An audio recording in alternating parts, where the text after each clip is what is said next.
Nako po, breaking news. Attorney Panelo, merong matinding revelation. Paano kaya ibabalik ni BBM itong pera ng PhilHealth na 90 billion or yung tinatawag na 167 billion ni Ralph Recto na kinuha sa PhilHealth at transfer sa National Treasury? Ang matindi nito mga kababayan, ninakawan na daw ang taong bayan tapos siya pa ang magre-reimburse. Ibig sabihin, yung billion-billion na ninakaw or yung pinapasauli kay BBM or kay Ralph Recto na 167 billion, tila naubos na yata ito. Sabi ni Attorney Salvador Panelo. Ninakawan na tayo pa magre-reimburse. Tila late na yata ang ginawa ng Korte Suprema. Parang may mali. Nako, mga kababayan ko. Napakasakit na pangyayari ito, mga kababayan. Bago ko po ipakita itong video na ito, itong sinasabi ng mga komento, nako po, nakakaiyak. Mali talaga. Ninanakawan ang taxpayer, tapos taxpayer pa rin ang magbabayad. Dapat kasuhan ng mga magnanakaw. Nakakahiya talagang nangyayari sa Pilipinas. 3 sangay ng gobyerno, ninanakawan tayo. Ang kakapal ng muka ng mga ito. Ayan, mga kababayan ko. Di ba sabi ng Korte Suprema at merong isang husgado rin ng Korte Suprema na maaaring kasuhan si BBM dahil unconstitutional ang pag-approve nito at paglipat ng pera ng PhilHealth. Ito po ang sinabi ni Sal Panelo. Nakakalungkot ito, mga kababayan. Talagang panahon ito ng pagnanakaw. Grabing mga kawatan ito. Panoorin natin. Ninakaw yung pera na galing sa PhilHealth ng mga walang iyang tiwaling miyembro ng Kongreso at Senado at mga private contractors at mga DPWH, kung maniniwala kayo sa mga investigasyon na lumabas na itinuturo sila at may mga pag-amin na. O ang tanong ngayon, kung yung pondong kinuha mo sa PhilHealth, ibinalik mo nga totoo sa National Treasury. Pero yun, napunta rin sa appropriation para sa mga flood control projects na ninakaw ng mga walang hiya. Bakit ngayon, yung taxpayer, pera na naman ng gobyerno, ang ilalagay mo sa PhilHealth? Aba, ninakawan na nga ang taong bayan. Pagkatapos siya pa magre-reimburse sa PhilHealth. Maliho yata yun. O walang galang na sa Korte Suprema. Mukhang hindi yata nakita niya yun. Ang kailangan na magbalik ng mga pera, yung mga nagnakaw. Say goodbye to your reading glasses, computer glasses, and even your sunglasses. Ayun, mga kababayan, ang masakit na katotohanan. Ninakawan na tayo. Aba, tayo pa yung magbabayad sa pamamagitan ng pagtataas ng singil po ng PhilHealth. Ginawa nilang 50% ito, mga kababayan ko. Naku po, ang tindi nito. Napakasakit, Kuya Eddie, ang ginawa ng mga ito. Tuloy pa natin, mga kababayan, paano tayo niloko ng mga ito? Tama po yung desisyon na sinasabing yung 60 billion na binalik sa Treasury, kinuha sa PhilHealth. Talagang illegal yon. Kasi yung PhilHealth, yun po ay pondo ng mga nagtatrabaho sa gobyerno at sa yung mga taxpayer para yun ay nakalaan, nagagastusin para sa ikabubuti ng kalusugan ng taong bayan. At sa batas, kailangan huwag mong tatanggalan ng kahit na isang pera dyan. Katunayan, nakalagay nga sa batas, kailangan kung may sobra, gagamitin mo yung sobra doon sa pakikinabangan ng mga beneficiaries. At ang beneficiary at taong bayan. Sapagkat ating saligang batas, sinasabi na kailangan pangalagaan natin ang kalusugan ng taong bayan. Affordable health services should be given. Madalit sabi, kung pwede nga, libre sa akin, dapat libre yan. Pero sinasabi ng batas natin, kailangan 2 taon, may nakareserba ka dyan. Hindi po pwede mong sirain ang programa ng health services ng PhilHealth. At kung merong pang sobra, kailangan gamitin mo yan sa kapakinabangan ng mga mamamayang Pilipino. Pero ang ginawa, itong si Recto, gumawa ho ng memorandum circular na ilipat sapagkat gagamitin nila ang pondo para doon sa mga unprogrammed kagaya ng mga flood control project. Yun ang nangyari dyan. So maraming inilipat na pera doon sa National Treasury para daw gamitin ito sa ibang proyekto at program. Nakasama nga doon yung flood control projects. Ngayon, sabi ng Korte Suprema, Recto, wala kang kapangyarihan na gawin yan. Ang pwede lang maglipat ng pondo sa allocation ay ang presidente. Presidente ng bansa. Ikaw cabinet member ka lang mali ka dyan. Ngayon, ang naging naman issue dun sa Recto kasi gusto ng mga tao o ng mga kritiko, kailangan, demanda mo yan. Technical malversation yan Kasi hindi ka pwede maglipat ng pondong allocated na naka-reserve na yan doon sa isang entity tapos ililipat mo. Wala kang kinita pero sa batas, technical malversation yan. Ang problema lang mo doon, sabi ng Korte Suprema, hindi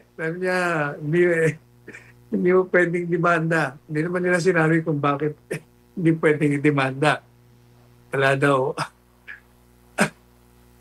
Meron lang grave abuse of discretion. Pero yung krimen, pwede, sabi ng kritiko, technical malversation, plunder pa nga yan. Kasi more than 50 million. Kaya ko naman, bilang abogado, tinitingnan ko naman ang ginawa ni Recto.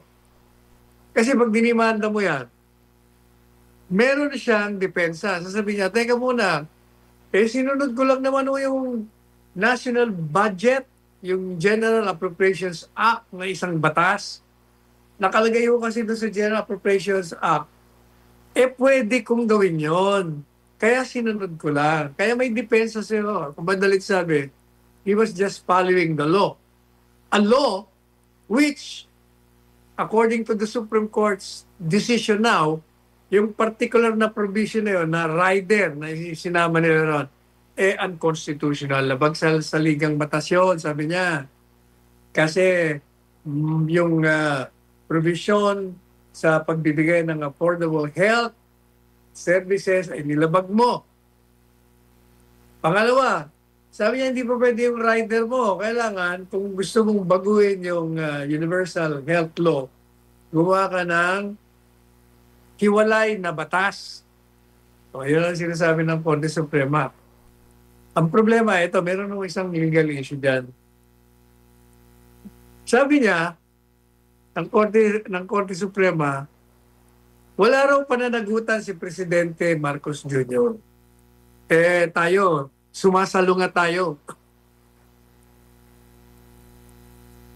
pareho ng pagsalungat ni Justice Marvic Leonen. May dissenting siya may concurring separate opinion siya. Sabi niya, and I agree 100%. Merong grave abuse of discretion si Presidente Marcos Jr. dyan. Bakit? Kasi sinertify niyang urgent yung General Appropriations Act kung saan doon nagbigay ng kapangyarihan na mag-transfer ng pondo dyan sa PhilHealth, ibabalik mo sa National Treasury. Alam niya naman na mali yun.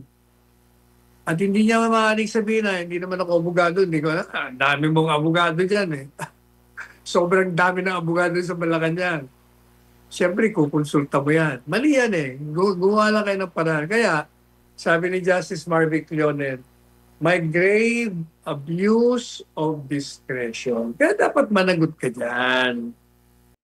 O mga kababayan, ayun nga, si Marvic Leonen nga po ay kinastigo si BBM.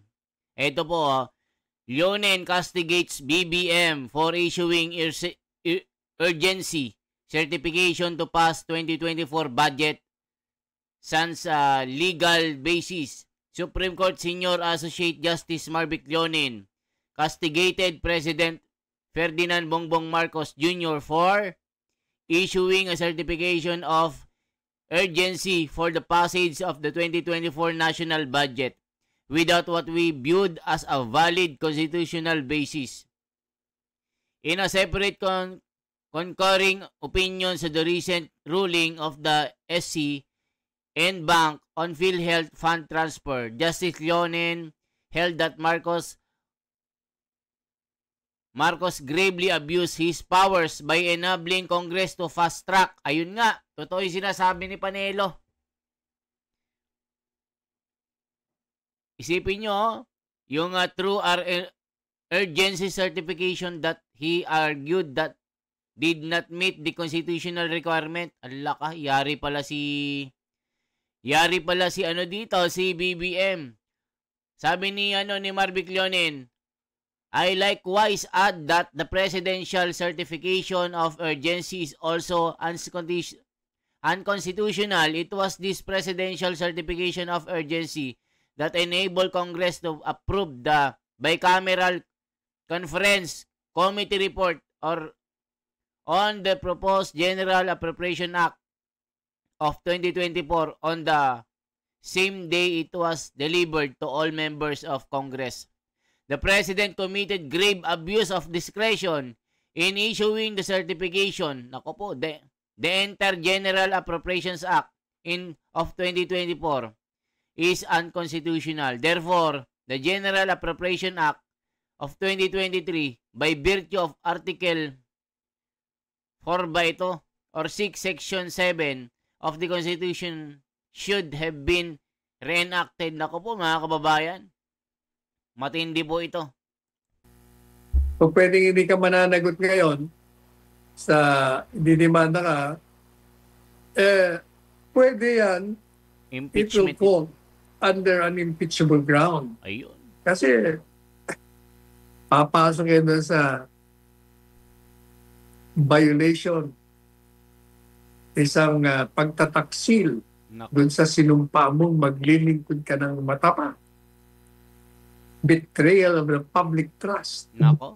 O hindi po ba? O yan ang niyan, ang problema. Merong pag isang portion ng desisyon, Franco, na medyo questionable. Nako. Ano po yun? Ano sabi niya? Kongreso, mali yung ginawa nyo na nag-rider kayo dyan. Illegal yung ginawa. Hindi pa pwede yung ginawa nyo. Kaya dapat, ibalik nyo yung pera na transfer nyo sa National Treasury. Billion-billion yun. When you're in the mood for season's treatings. Delikado si BBM dito. Pati si Panelo talagang impeachable offense pala ito. Itong ginawa ni BBM. Kasi inano niya minadali. At ito pala ay labag sa batas. unconstitutional. Mga kababayan, hindi maaari na maglipat, na ilipat mo ang pera ng PhilHealth sa National Treasury. Ito ay labag sa konstitusyon. Nako, mga kababayan, nangangamoy kulungan, sabi ni Panelo dito. Piling ko sabihin, yung gobyerno, sa pamamagitan ng Kongreso, ilalagay ngayon sa General Appropriations Act, maglalagay sila ng pera sa PhilHealth, ibabalik nila yung nawala. Teka muna, saan manggagaling yung ibabalik ng pera? Siguro nasa isip ng Korte Suprema. Di ba nilagay nila sa National Treasury? Hindi kailangan yung National Treasury ibalik sa kanila. Parang tama, pero mali eh. Bakit o kanya mali? Yung pera kinuha nila sa PhilHealth, inilagay nila sa National Treasury. Pero ang problema, yung perang nandun na kinuha nila sa PhilHealth, ginamit to sa pagpondo ng mga flood control projects na hindi naman o nangyari. Ninakaw. Ubus na. Ninakaw yung pera na galing sa PhilHealth ng mga walang iyang tiwaling miyembro ng Kongreso at Senado at mga private contractors at mga DPWH. Kung maniniwala kayo sa mga investigasyon na lumabas na itinuturo sila at may mga pag-amin na. O ang tanong ngayon, kung yung pondong kinuha mo sa PhilHealth,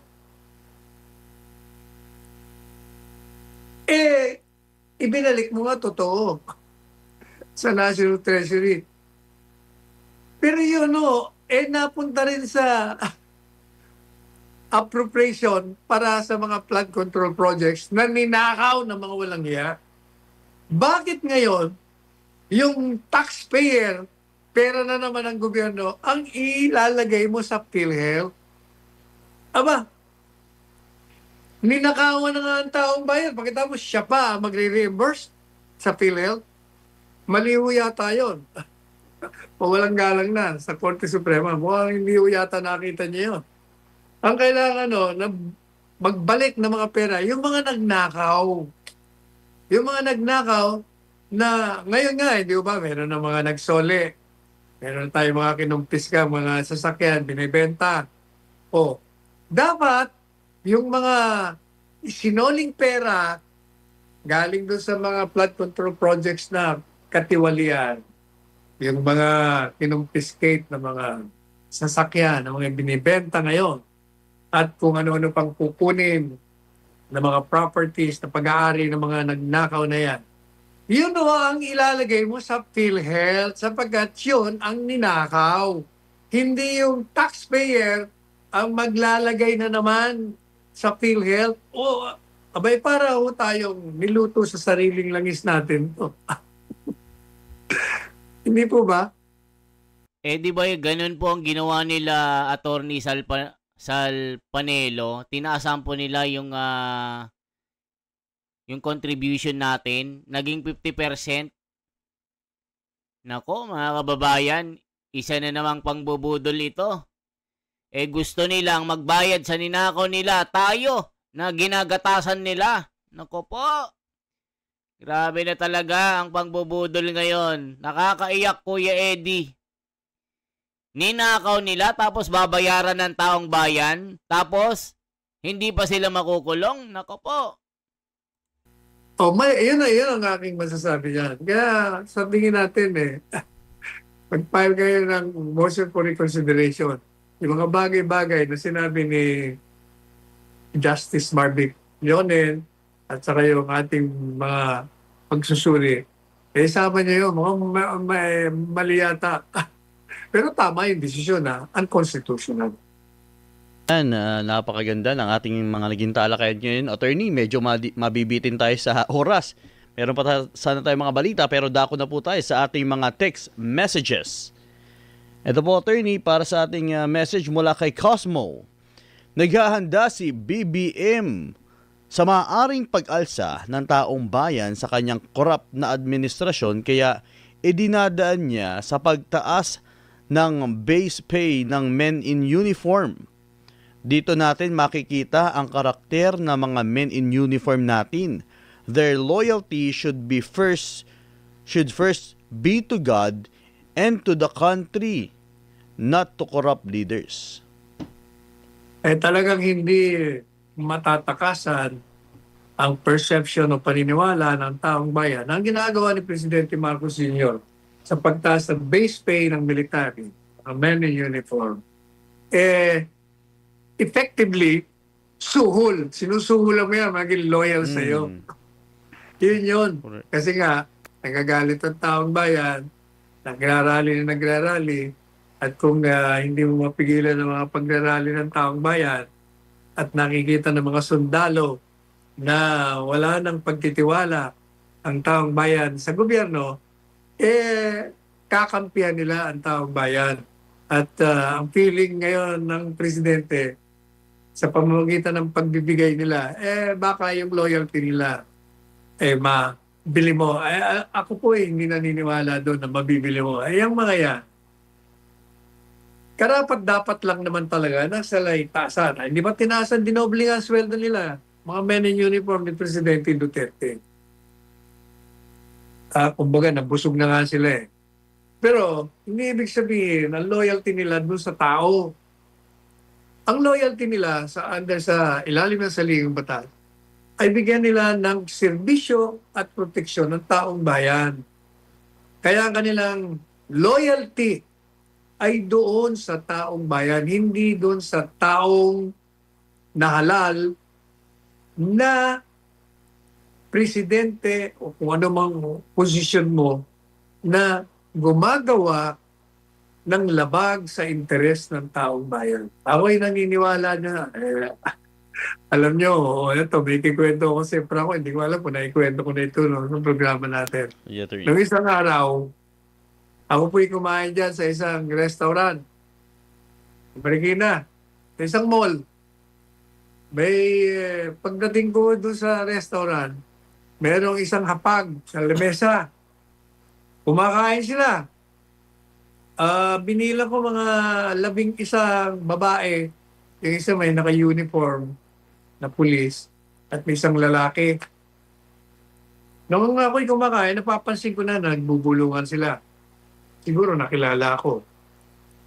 Handa na ba ang lahat sa bigatin? Ayun ang mahirap dito, mga kababayan, yung sinabi ni BBM na tataasan ang sahod ng mga PNP at AFP, hindi alam ni BBM kung saan kukuha ng budget. Naku, itong problema, mga kababayan ko. Baka tayo na naman ang magbabayad ng kanilang, naku po, ito yung pinakamalupit dito. Mukhang may mabubudol ulit. Mga kababayan, matinding pasabog ito ni Panelo. Panoorin nyo po, mga kababayan, ha. Baka mabanggit niya ito. May matapos, yung lalaki lumapit sa akin, "Sir, pwede ho ba kaming magpa-picture sa inyo?" Sabi ko, "Bakit naman? Baka napagkamalan nyo lang ako." "Hindi ho, kayo. Kayo si Sek Panelo." Sabi ko, sige. Nagtayuan nung sila para lumipat sa mesa. Hindi, wag na kayong tumayo. Ako na lang lalapit sa inyo. So, madali sabi, pumunta ako sa kanila, tumayo ako sa kabisera, at nagpakuha na ng picture. Picture na kami. Ngayon, teka muna ako. Taga saan ba kayo? Taga Marikina ba kayo? Opo, taga Marikina kami lahat. Saan kayo sa Marikina? Alam mo, parang ako ang sagot nila. "Sir, Marikina PNP kami." "Ha? Mga pulis pala kayo lahat?" Kaya pala yung isa naka-uniform. "Opo, pulis kami lahat." Teka muna. Yung picture natin, pag nakita ni Bongbong Marcos yan, at nakita kasama niyo ako, kritiko ko ng administrasyon, kayo ipares, sama kayo sa kulungan. Alam mo, sagot nila, hindi Kami, Duterte kami. Duterte. Pero yan ang sinasabi ko sa iyo. Yung mga yan, kahit nabigyan mo ng mataas na sweldo yan, karapat-dapat lang naman. Hindi mo mabibili yan. Talagang puro Duterte ang mga men in uniform, men and women in uniform. Maniwala ka, Franco, kahit saan ako magpunta. Kagabi, dumaan ako doon sa, alam mo, merong isang lugar dyan sa Makati, Franco, na parang Malate. Ewan ko kung nakapunta ka na. Doon sa Makati Avenue. Yes. Makati Avenue, pag kumanan ka, merong isang lugar doon na, parang Malate. Nandun lahat yung mga dayuhan, maraming mga nightclubs doon, bars. Di naman ako doon. Yung aking sinasakyan, ng kaibigan ko, isang BYD, walang tint. Kahit gabi, nakikita kung sino nakasakay. Nung makilala ko ng mga ano doon, kahit na yung mga nagtatrabaho, mga staff, pati na mga security at mga police, maniwala ka pa ako nagkawayan, Sir Panelo, pwede yung picture. Duterte o kami, Duterte. Yan ang sinasabi ko. Hindi nyo mabibili kahit anong gawin nyo. Kaya tanggapin nyo ang pagtaas ng sahod nyo. Pero gawin nyo ang iyong tungkulin sa ilalim ng saligang batas. Kayo ang protektor ng sambayanang Pilipinas.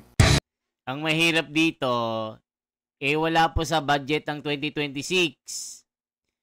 Wala po sa napagkasunduan doon. Naku po mga kababayan, itong malupit. Baka mabudol ang PNP saka AFP dito. So anong masasabi nyo dito mga kababayan ko? Anong masasabi nyo dito? Na mukhang tayo na naman ang magbabayad nung ninakaw nila na bilyon-bilyon. Isang comment, isang like, isang share po. I-comment nyo rin po kung saang lugar po kayo para ma-replyan ko kayo isa-isa mga kababayan. I-subscribe nyo po ang ating YouTube channel at sana po mag-join button po kayo sa ating community. Isa po yan sa tulong nyo po sa amin na content creator para tuloy-tuloy po tayo. Salamat po mga kababayan ko. Ako si The Wonders Philippines. For transparency, for a better democracy. Mabuhay po.